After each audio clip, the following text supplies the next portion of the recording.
πόδια μου μέχρι να το αφήσω να δράσει ή κάνω διάφορα άλλα πράγματα. Δεν το ξεπλένω κατευθείαν, το αφήνω τουλάχιστον 1 λεπτό.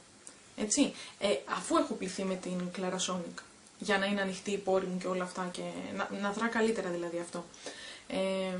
Παιδιά, πραγματικά έχει μυρωδιά μέντας, το βάζεις και νιώθεις έτσι σαν να καίει λίγο, ξέρεις, όπως είναι η μέντα. Και μετά που ξεβγάζεσαι νιώθεις μια φρεσκάδα, πραγματικά το καλύτερο. Όχι το καλύτερο, και το άλλο μου αρέσει πάρα πολύ, θα σας τα δείξω όλα. Κάτι κάνει η καμερά μου, φοβάμαι μου τα σβήσει, αυτό το κλείνω κάθε δύο λεπτά. Λοιπόν, πραγματικά μου άρεσε πάρα πολύ και αυτό, όλα μου αρέσανε, αλλά σας λέω αυτό πάρα πολύ καλό. Μόλις βγω, αφού πληθώ δηλαδή, πλύνω το πρόσωπο μου. Να μην ξεχάσω να σας πω ότι όταν έχουμε σπυράκια και σκουπίζουμε το πρόσωπό μας δεν το κάνουμε έτσι. Δηλαδή δεν παίρνουμε την πετσέτα και την τραβάμε κάτω. Την κάνουμε ταμποναριστά για να μην ερεθίζουμε τα σπυράκια και αφήνουν σημάδια. Λοιπόν, μετά το δεύτερο που μου βγάλε στο χάρτη, χάρτη το λέει εκεί πέρα στο τέτοιο, είναι αυτή η Clarifying Mattifier λέγεται και είναι ούτε σέρουμ ούτε κρέμα, αυτό το βάζεις πριν βάλεις το πρωί, πριν βάλεις την κρέμα σου, το σέρουμ σου, ξέρω εγώ τι έχεις να βάλεις, το βάζεις από εκεί που πιστεύεις ή ότι θα βγουν τα σπυράκια ή εκεί που έχεις σπυράκια. Μπορείς να το βάλεις όλο το πρόσωπο, δηλαδή αν έχεις πρόβλημα παντού, δηλαδή εγώ έχω πρόβλημα εδώ,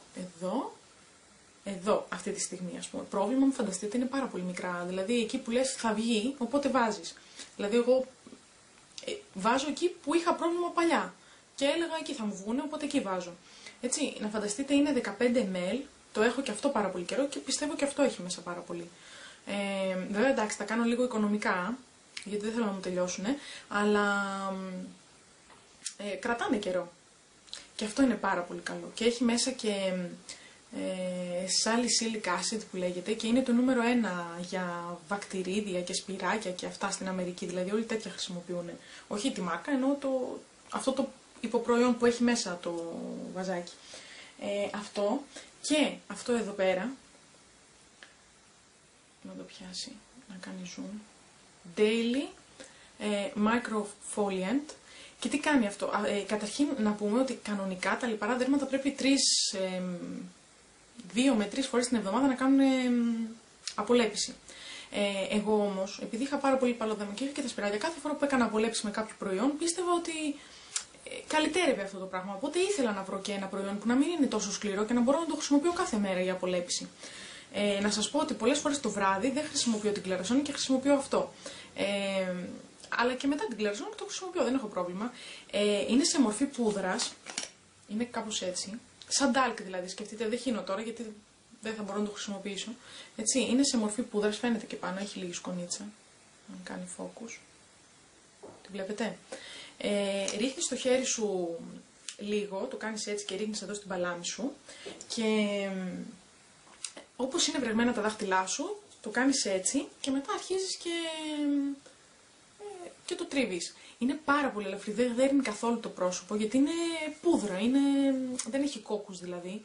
Και πραγματικά, παρόλο που έχω βάλει πριν ας πούμε την Clarisonic και λες τι ωραίο το δέρμα μου, μόλις βάλεις αυτό, ακόμα πιο λίγο, δηλαδή γίνεται γυαλί το πρόσωπό σου με αυτό εδώ πέρα. Πραγματικά, εμένα αν μου έλεγες 1 από τα 3 να διαλέξω, θα διάλεγα αυτό. Αλλά πιστεύω αυτό κάνει λιγότερο, το περισσότερο καλό στα σπυράκια το κάνει αυτό. Έτσι, έχω διαπιστώσει έτσι. Φυσικά δεν είμαι ειδικός. Αλλά αυτό μου αρέσει πιο πολύ. Δηλαδή, αφήνει το δέρμα μου καταπληκτικό. Δηλαδή, αν έπρεπε να πάρω ένα, θα παίρνω αυτό. Αλλά όλα μου αρέσουν και τα 3. Και πιστεύω έχουν κάνει πάρα πολύ καλό στο δέρμα μου. Τώρα μπορείτε να δείτε και εσείς τα προηγούμενα. Βλέπετε, ας πούμε εδώ. Δεν είναι σπυράκια, είναι τώρα αυτά που έχουν μείνει. Είναι, δηλαδή, μπιμπίκι ή σπυρί έχω να βγάλω από τότε που τα χρησιμοποιώ. Πάρα πολύ καιρό. Αυτά. Δεν ξέρω τώρα τι άλλο να πω. Πιστεύω να σας διαφώτισα λίγο. Είναι... αυτό δεν σας έδειξα ότι είναι η μορφή του, έτσι είναι λίγο άσπρη και... Κάτσε να βγει. Να το. Το είδατε. Είναι άσπρο, διαφανές. Δεν έχει κάτι μέσα. Και βοηθάει στο να αποφευχθούν τα καινούργια σπηριά, αλλά και καταπολεμάει αυτά που υπάρχουν.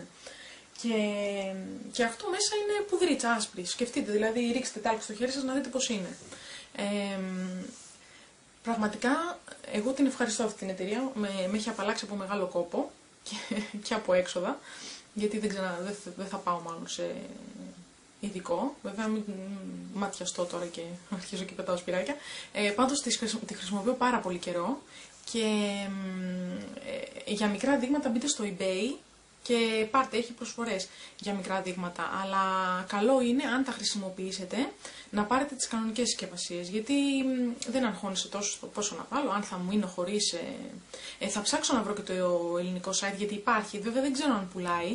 Θα ψάξω να το βρω και θα σας γράψω από κάτω τα στοιχεία και τα λοιπά για να το βρείτε, αν θέλετε. Πάντως εμένα με βοήθησε πάρα πολύ. Πραγματικά, και εφόσον έχει βοηθήσει και τόσο κόσμο στο εξωτερικό, πιστεύω, αν δεν έχετε δηλαδή και λέτε που έκανα αυτό και τίποτα, δοκιμάστε τα. Πραγματικά, δηλαδή, εμένα με βοήθησαν πάρα πολύ. Δεν το πίστευα. Δηλαδή, έλεγα θα πάρω, θα γίνω καλά 10 μέρες, κλασικά, και μετά θα ξαναβγούνε. Αλλά με βοήθησε πάρα πολύ, πραγματικά. Αυτά. Θέλω να σας κάνω και βίντεο με μακιγιάζ και τέτοια, αλλά δεν έχω βρει ακόμα καλά το χώρο που φαίνεται, που δεν φαίνεται, γιατί είδατε στο άλλο make-up tutorial που είχα κάνει δεν φαίνεται τίποτα σχεδόν. Οπότε ακόμα ψάχνουμε, γι' αυτό σας κάνω βιντεάκια που μιλάω. Αυτά και θα τα ξαναπούμε σύντομα. Γεια σας. Και ξέχασα να σας πω ότι όταν έχουμε πρόβλημα με την ακμή, τα πινέλα του μακιγιάζ μας πρέπει να πλένονται κάθε μέρα, γιατί μαζεύουν βακτηρίδια και όταν τα κάνουμε πάνω μας, φουντώνει ακόμα το πρόβλημα. Οπότε εγώ έχω πάρει από το MAC που καθαρίζει τις βουρτσίτσες, το έχω βάλει μέσα σε ένα,